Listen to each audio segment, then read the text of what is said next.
Queridos estudiantes, les saluda la profesora Janet Ugas. Tengan ustedes muy buenas tardes.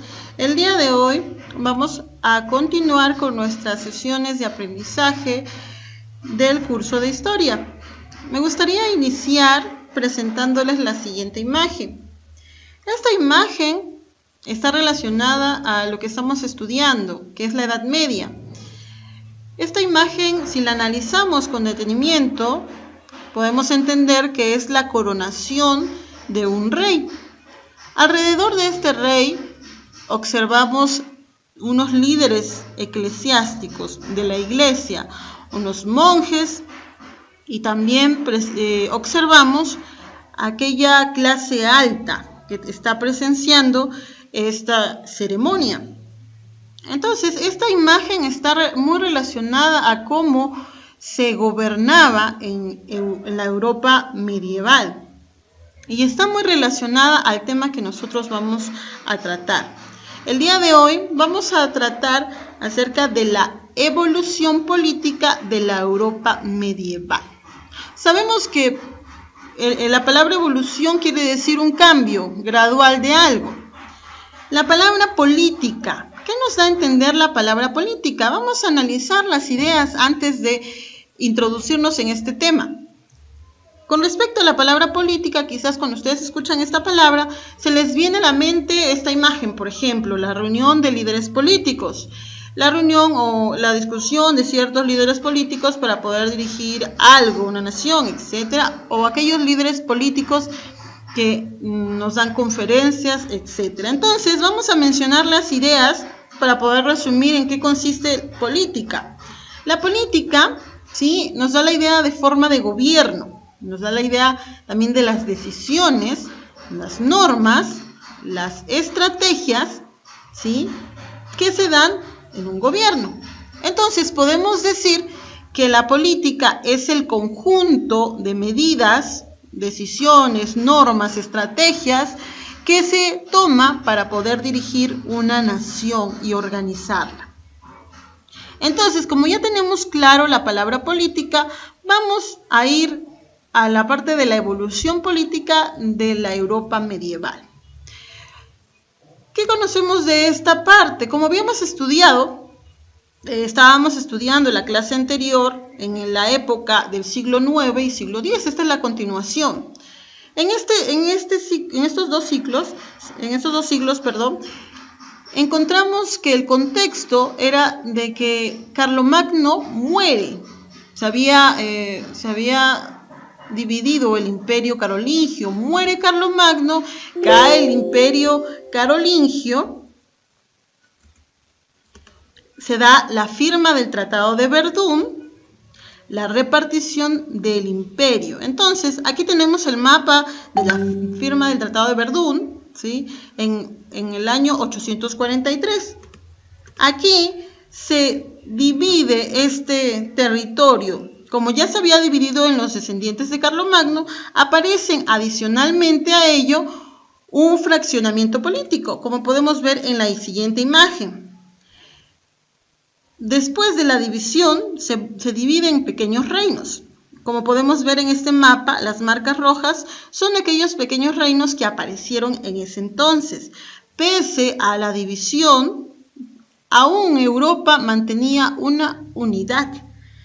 Por ejemplo, la unidad que mantenía era la religión, el cristianismo. También mantenían el lenguaje escrito, lo que es el latín, y también comercializaban, es decir, mantenían el comercio, el intercambio en esta parte de Europa. Fue así que tras esta división y fraccionamiento de los territorios, aparece un famoso imperio, el denominado el Sacro Imperio Romano Germánico. ¿Cómo se origina? Ya sabemos cómo. Se da origen a la división del imperio carolingio en tres, que son Lotaringia, Germania, Francia, y luego se comienza a fraccionar y a debilitar estos territorios. Pero el reino de Germania, asignado a Luis el Germano, ¿sí?, adquiere una gran influencia en medio de este fraccionamiento, como podemos ver en la imagen. Aquí, donde yo marco el círculo rojo, es donde se desarrolla el Sacro Imperio Romano Germánico. Entonces, ¿por qué sacro? ¿Por qué tenía este título? Vamos a analizarlo. Este imperio inicialmente fue gobernado por Enrique el Pajarero. Aquí él tuvo un descendiente, un hijo, llamado Otón I. A diferencia de sus gobernantes, Otón I marcó la historia en la política de este gobierno. En esta situación, en este contexto, Otón I tenía el mismo propósito que Carlomagno. ¿Cuál era? Reconstruir el antiguo imperio romano en toda Europa. Entonces, debido a ese objetivo, Otón toma ciertas decisiones y acude a ciertas estrategias. La primera, recurrir a la nobleza. En aquel entonces, recordemos que se había desarrollado el feudalismo. Los nobles habían adquirido gran poder. Se habían convertido en los señores feudales porque tenían extensiones de tierra. Entonces, el poder político se estaba fraccionando hacia la nobleza y estaba adquiriendo mayor poder. Ese era el contexto. Entonces Otón I comenzaba a analizar cómo podía dominar esta parte de la nobleza. ¿Qué hace? Intenta subordinar a la nobleza, a los nobles, convirtiéndonos en funcionarios de su imperio. Es decir, iba a la nobleza y les pedía de que ellos formaran parte de su imperio y ponerlos como sus funcionarios y así poder subordinarlos. ¿Qué quiere decir una subordinación? Quiere decir que él estaría sobre la nobleza y así lograr su objetivo. Pero él se encontró con una actitud de la nobleza, la actitud rebelde. Es decir, como habían adquirido poder, la nobleza sabía que tenía poder político, podía dominar cierta parte del imperio. Entonces, Otón I no logró su objetivo con la nobleza. Entonces, frente a ello, no se queda con las manos cruzadas. Recurre a la iglesia. Entonces, la iglesia tenía muchos problemas con los duques. ¿Por qué? ¿Qué pasaba? En aquel entonces del tiempo de Carlomagno, cuando Carlomagno fue coronado emperador del imperio, hizo un pacto con la iglesia. Entonces, Carlomagno le proporcionó protección y a él lo veían como un emperador asignado por Dios, porque lo había escogido también la iglesia, lo había coronado.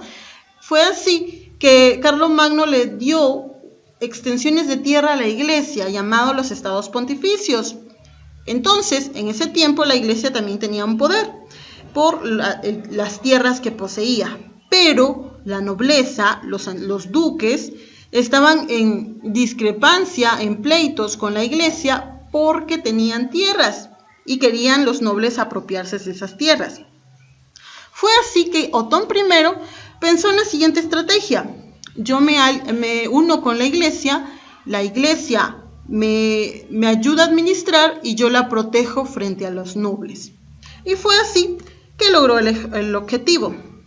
La defiende a cambio de que la iglesia le ayuda a administrar el reino y el ejército. Fue así que Otón fue coronado como emperador por la iglesia. Aquí vemos una imagen de su coronación y se le denomina a su imperio el Sacro Imperio Romano Germánico. ¿Sacro por qué? Porque se le consideraba santo. ¿Sí? Entonces la iglesia le da como un poder mayor a Otón por denominarle el término santo a su imperio. Fue así que esta estrategia sí tuvo en realidad éxito. ¿Ya? Entonces aquí tenemos una imagen de Otón I coronado ya como el gran emperador del Sacro Imperio Romano Germánico. Fue aquí donde Otón realiza ciertos cambios en la política. ¿Qué hace? Cambia esa estrategia que estableció Carlomagno de que a sus nobles le diera tierras por recompensa de su conquista. Es decir, a los nobles que conquistaban más tierras, se les daba a ellos también unas porciones de tierras, y así fue donde aparecen los señores feudales. Entonces Otón analiza esta situación y decide cambiar esta estrategia, asignando a los líderes eclesiásticos administrativos de su gobierno. ¿Sí? Entonces, todo aquel que le ayudaba a gobernar a Otón I eran líderes eclesiásticos. Fue así también que aparecen las monarquías feudales, es decir, pequeños reyes feudales, señores feudales con sus tierras.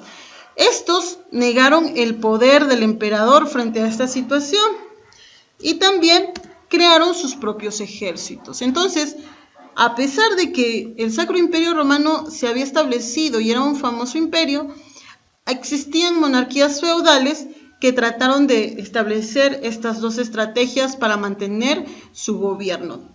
¿Sí? Entonces, espero que esta explicación haya sido clara y les invito a que ustedes puedan revisar la plataforma virtual donde les dejo una guía de aprendizaje sobre este tema. Muchas gracias por su atención.